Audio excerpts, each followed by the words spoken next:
سپاس پروردگاری را که باری دیگر مجالی به ما داد تا صبحی دیگر از زیبایی‌های طبیعت بی انتهایش را ببینیم و لحظه به لحظه قدردان نعمت‌های او باشیم.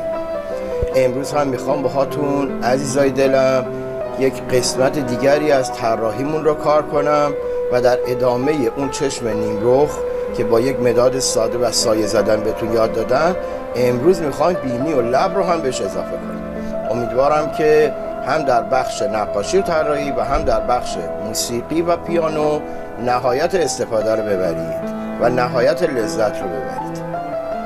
عزیزانم، میخوام همون چشمی رو که جلسه قبل به صورت نیمرخ باتون کار کردم حالا بهش بینی و لب رو هم اضافه کنم. بالا ببینید اول با 2 تا مثلث شروع کردم، یک مثلث بزرگ و یک مثلث کوچیک که مثلث بزرگ 3 برابر مثلث کوچیک است. بالا هم که یه تحدبی داره با 1/3 بیضی پیشانی که بعد از روزنقه به وجود اومد. در پایین هم که همونطوری که میبینید من با نیم دایره پره بینیش رو به وجود آوردم. پایین بینیش هم یک متوازی الاضلاع کج گذاشتم. این اشکال بسیار اهمیت دارن که شما دقیقاً طبق همین مسیری که من طی میکنم اینها رو اجرا کنید. حالا ببینید فاصله بین تیغه بینی تا چشم باید به اندازه‌ای باشه که خود چشم به صورت این مثلثی که دارم طراحی میکنم هست. پس به اندازه عرض چشم باید فاصله بدید از چشم تا نوک تیغه بینی. خیلی مهمه بچه‌ها. معمولا این اشتباه رو بچه‌ها میکنن و فاصله رو خیلی کم میگیرن. خب ابرو هم که با یک متوازی الاضلاع طراحی کردم، یه مثلث تیز افقی هم اختلاف جهت پیدا میکنه در امتداد متوازی الاضلاع. حالا هم با یک بیضی و مثلث کوچیک سوراخ بینیش رو به وجود آوردم. از اینجا خوب دقت کنید، مطالب خیلی مهمه. بعد از یک مستطیلی که فاصله بین بینی و لب رو ایجاد میکنه با یک بیضی و مثلث لب بالا رو به وجود میاری تا کجا میره؟ تا تیغه پره بینیتون. بعد نگاه کنید لب پایین هم قلبه‌ای‌تر و هم خیلی بزرگتر از لب بالاست، پهن‌تره و از لب بالا عقب‌تره. دقت کنید نوک بینی اول جلو بود، بعد لب بالا جلوی، بعد لب پایین یه ذره میاد عقب‌تر و بعد از اون وقتی میخواید چونه رو بکشین، چونه هم باید از لب پایین بیاد یه مقداری عقب‌تر. اینا به ترتیب میاد عقب و این نکته بسیار بسیار در طراحی نیمرخ صورت انسان بسیار اهمیت داره. پس بهش خیلی توجه کنید و به ترتیب از نوک بینی، بعد لب بالا، بعد لب پایین و چونه رفته رفته همه کارهایی رو که طراحی میکنید بیارید عقب، بیارید داخل به سمت راست. ببینید الان من با یک خط کج نشون میدم که اینا به ترتیب اومدن عقب و یک مثلثی رو مجموعاً به وجود آوردن. این نکته بسیار اهمیت داره در طراحی نیمرخ و باید خیلی براش تلاش کنید. ببینید الان یک حروفی رو هم گذاشتم که اندازه ها رو میتونید محاسبه کنید. ببینید اندازه B و اندازه B بعدی که فاصله پهنای چشمه تا تیغه و فاصله C که تیغه در واقع بیرون آمدگی بینی رو نشون میده که اندازه لب بالا هستش، پهنای لب بالا هم C هستش. اینا رو همه رو با محاسبه انجام بدید و محاسبات فواصل بسیار بسیار اهمیت داره در اجرای طراحیتون و طبیعی شدن سوژه‌ای که دارین کار میکنید. خیلی خوب، طرح ما تموم شد. حالا میخوایم بریم رنگ‌آمیزیش رو با یک مداد ساده B4 یا B6 انجام بدیم. شما با یک مداد ساده هم میتونید این کار انجام بدید، ولی مدادهای B4 و B6 و B8 همونطوری که قبلا بهتون گفته بودم هم خیلی پررنگتر هستن و هم خیلی نرمتر هستن. در دوره بیسیک 2 به امید خدا با مداد کنته هم شما رو آشنا میکنم و زغال‌های طراحی اونها دیگه از مدادهای B4 و B6 و B8 هم پررنگتر هستن. مداد کنته بسیار مخملی و سیاه و پررنگ است. خب حالت موجه ها رو طبق معمول ایجاد کنید. من این قسمت ها رو زیاد براتون توضیح نمیدم چون جلسه قبل من چشم از نیمرخ رو کامل براتون توضیح دادم به چه صورتی اجرا میشه و اینجا به صورت تکراری دارم انجام میدم تا ببینید که بینی و لب به چه صورتی در امتداد این چشم از نیمرخ قرار میگیره و شما بتونید یک صورت کامل از نیمرخ رو خلق کنید. موهای خیلی ریزی برای ابروش قرار بدید. بین این موها حتما باید یک سری خطوط سفید خالی جا بمونه. تمام ابروش رو نباید پر کنید، پرپشت باشه و خطای موی ابرو رو ما باید ببینید. قبلا هم بهتون تاکید کردم محیط های گوشه های پیشانی و دماغ و اینها کاملا باید به سمت داخل پوست محو بشه و فقط به سمت بیرون مرزه، به سمت داخل حالت محو داره. ببینید این سایه‌ای هم که من ایجاد میکنم قبلا در جلسه قبلم ایجاد کردم، باید روش بعد از اینکه بافت خاکستری رو زدیم با انگشت بمالید تا کاملا محو بشه. یه مثلثی هم پشت چشمش برای سایه چشمش ایجاد کردم و باز با نوک انگشتم سیاه میکنم و محو میکنم تا کامل بشه. خیلی باید کار کنید عزیزای من. با یک بار طراحی کردن و سیاه قلم کردن شاید اون نتایج مطلوبی رو که باید نگیرید. چندین بار باید این طرح بکشید، حفظ کنید، مراحلش رو سپری کنید تا بتونید مثل من این طرح زیبا رو اجرا کنید. خیلی هم آسونه. من عقیده دارم واقعا این کارا از انیمیشن راحت تره، برای اینکه با 4 تا سایه زدن خط گذاشتن به وجود میاد. بعد در پایین هم که اون حالتهای رگای داخل سفیدی چشم رو جلسه قبلم تاکید کردم با نوک تیز مداد این کار رو انجام بدین.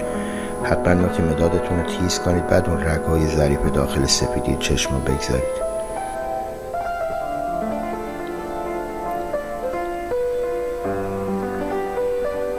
و حالت اشک رو هم به وجود میارم یواش یواش. در طرح قبلی هم همین اشک رو ما داشتیم و دقیقا مثل همون اجرا میکنید. در واقع چشم از نیمرختون تکرار تمرین اکسرسایز جلسه قبل هستش.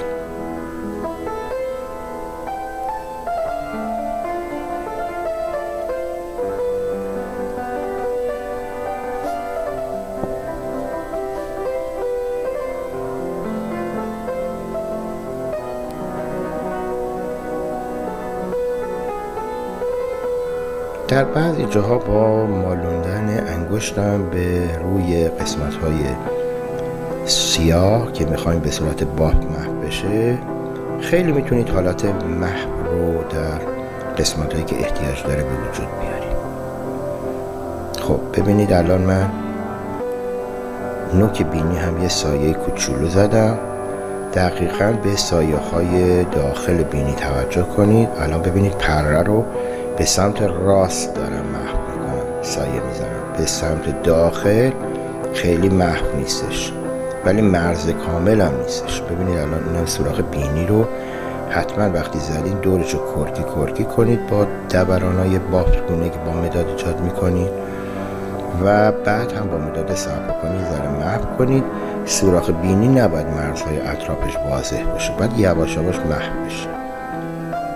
و سایه های پایین بینی هم خیلی مهمه تا لب، که دقیقا این جاهایی که من سایه میزنم شما باید سایه های بالای لب رو تا بینی به وجود بیارید. لب رو هم سعی کنید با یک سری خطوط محوگونه ایجاد کنید، خیلی مرز به وجود نیارید برای لبه های لب تا پوستی که در واقع در امتداد اون قرار داده. ولی لب پایین رو میتونید یه سری با پرتاب قلم های سیاه یه چروکی رو در لب پهن‌تری که در پایین قرار داره و عقب‌تر از لب بالا هست ایجاد کنید و یه مقداری هم اطراف خاکستری رنگ و با بافت‌های ریز با چرخش مداد ایجاد کنید. خط کامل واضح نذارید وگرنه خیلی کارتونی میشه. برای اینکه طبیعی بشه و از حالت کارتونی در بیاد باید یه مقداری حالت محو داشته باشه. ببینید این سیاهی کوچولو که مثل یه فلش، مثل یه پرانتزم در امتداد لب بالا هستش پایین میاد قرار میگیره. انتهای لب بالا در پایین شیب پیدا میکنه و قرار میگیره. خب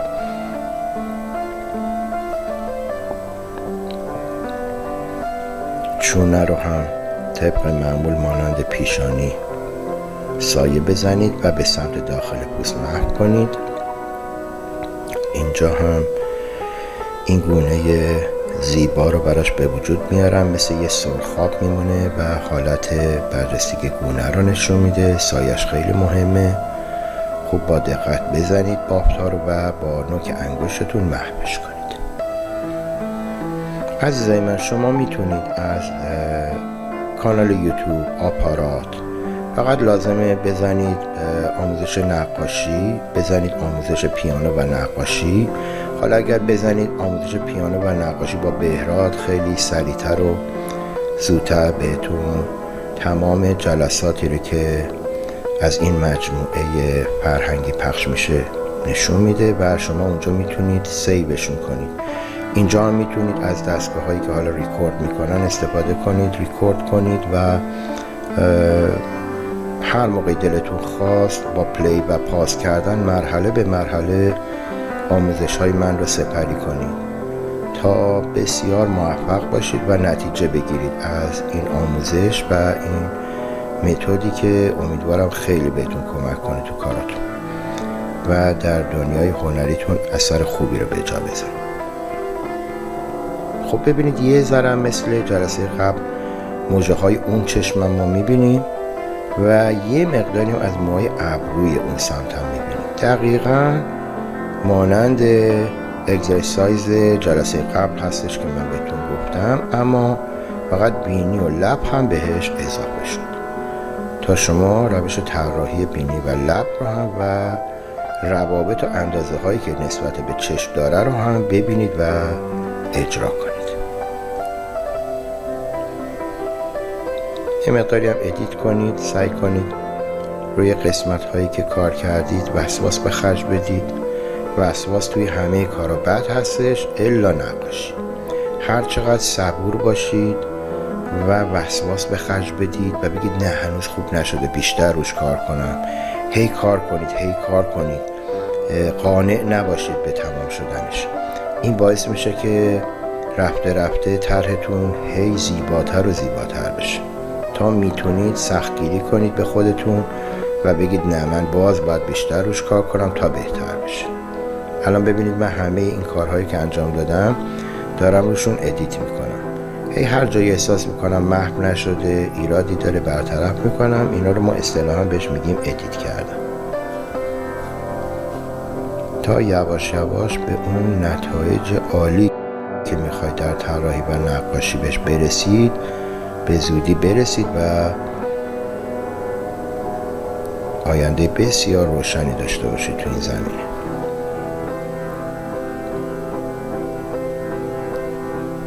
ببینید من چقدر با حوصله و دقت دارم سایه ها رو روشون کار میکنم تا طبیعی تر و طبیعی تر بشه تصویر. شبی یکی دو بار این طرح رو بکشید و حفظ کنید. بعد از این مدتی خواهید دید که به راحتی این نیمرخ زیبا رو و یا حتی طرح‌های قبلی که در اگزرسایز بهتون دادم میتونید اجرا کنید بدون اینکه مدلی داشته باشید و فقط یک کاغذ و مداد داشته باشید کفایت میکنه برای اجرای این طرح‌ها.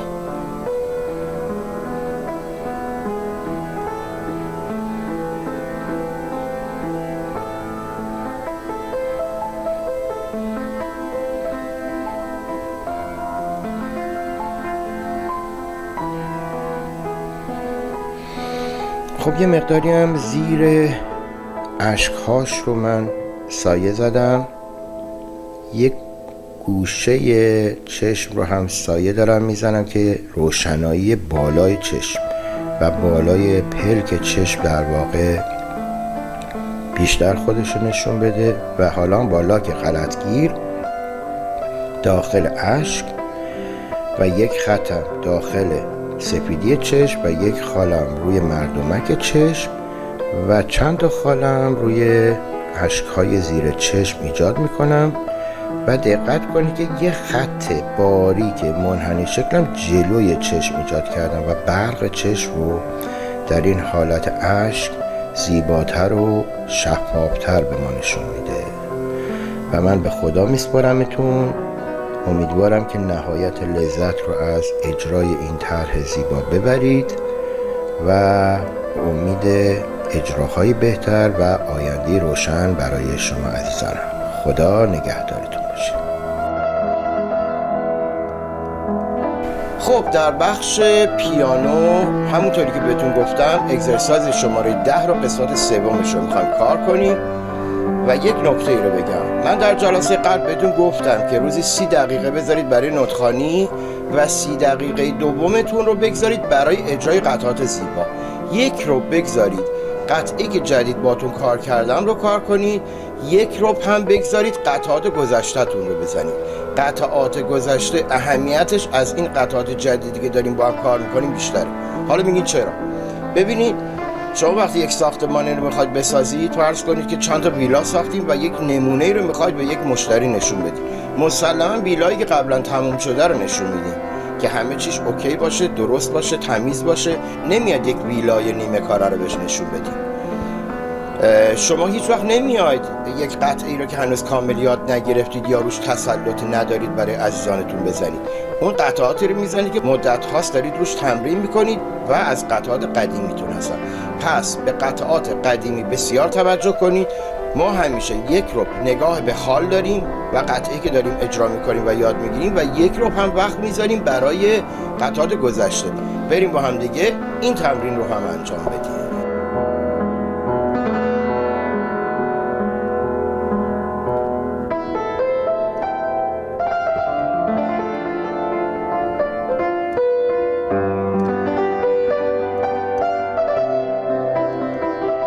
دوستای عزیزم امیدوارم که خوب باشید. ما قسمت سوم تمرین شماره 10 بهراد رو میخوایم با هم دیگه کار کنیم و بعد کل قطعه رو اجرا کنیم که ببینیم حالت اجرای کلی قطعه با سرعت 108 یعنی مودراتو به چه صورتی خواهد بود. من در جلسه قبل تا میزان 62 رو باهاتون کار کردم و حالا میخوام از میزان 62 تا 68 رو باهاتون کار کنم و قطعه به پایان میرسه. در میزان 62 دوباره باید می رو بزنید، در میزان 63 هم دوباره می رو میزنید اما سفیده و دست راست رو میاد روی لا و می و چون اتحاد داره نگهش میدارید. لا و می رو نگه میدارید. دو بار باید نوت های سفید می رو اجرا کنید به این شکل 1 2 1 2 ولی دست راستتون همون 4 ضرب نگه میدارید چون اتحاد داره. حالا در میزان 64 و در میزان 65 به این صورت دست چپتون اجرا میشه. لا دو می لا. خب دست چپتون لا دو می لا رو اجرا میکنه اینجا و بعد از اینکه لا دو می لا رو اجرا کردی، البته جای همه اینها اینجا بوده، میدونید که با علامت اکتاب اومده در این قسمت. خب لا دو می لا رو که اجرا کردی چون تکرار داره 2 بار باید اجرا کنید و دستتون بلند میشه. 2 کلاویه میره سمت چپ، 2 پرده میره سمت چپ و 2 بار هم چون تکرار داره فا لا دو فا رو اجرا میکنیم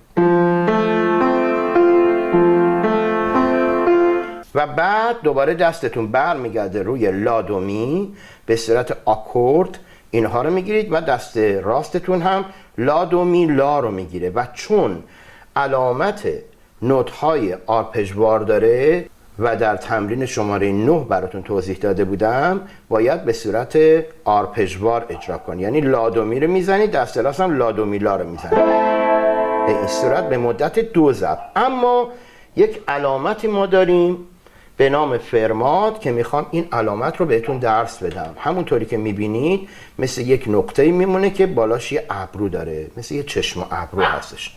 این علامت رو بهش میگن فرمات.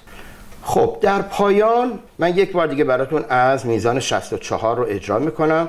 لا دو می لا لا دو می لا فا لا دو فا فا لا دو فا و اینجا که میخواید حالت نوت های آرپژگونه رو بزنید به این شکل لا دو می لا هستش و لا دو می. الان براتون توضیح دادم، فقط براتون اجرا میکنم به این شکل. اما چون 2 ضرب هست و اگر دقت کنید علامتی بالاش وجود داره مثل یک نقطه و یک کمان بالاش، مثل چشم و ابرو میمونه. به این علامت میگن علامت فرمات. علامت فرمات میزان نوت‌هایی که بالا سرش قرار میگیره رو 2 برابر کشش میده. یعنی شما به جای سفید میتونید به مدت گرد اینها رو نگه دارید و خارج از قانون میزانه. یعنی الان در این میزان شما 2 ضرب بیشتر اجازه ندارین داشته باشین، ولی با علامت فرمات این اجازه رو بهتون داده که به اندازه 4 ضرب، یعنی 2 برابر سفید به اندازه گرد اینها رو نگه دارید. فرقش با این که ما اینجا الان یه نوت گرد بنویسیم این هستش. خب الان هم با هم اجرا میکنیم و در آینده در تئوریا علامت فرمات رو هم بهتون درس خواهند داد، ولی به این شکل اجرا میشه. یعنی الان سفیده و تبدیل به گرد میشه، یعنی 2 برابر میشه میزان نوت هایی که علامت فرمات بالاشون قرار میگیره. ببینید 1 2 3 4 4 ضرب میتونید و اجازه دارید خارج از قانون میزان که بهتون اجازه داده فقط 2 ضرب اینجا نوت داشته باشید و معمولا فرمات برای آخر قطعات استفاده میشه. عزیزانم، اگزرسایز شماره 10 بهراد رو با سرعت مودراتو یعنی 108 و اینکه 2/4 هستش براتون با مترونوم اجرا میکنم. امیدوارم که خوب ازش استفاده کنید.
امیدوارم همیشه با اراده راسخ و پر انرژی این مسیر رو ادامه بدید. در تمام مسیرهای زندگیتون به همین صورت حرکت کنید. هم یاد است و هم یادگار. بنازش می‌دار تا وقت دیدار. خدا نگهدار.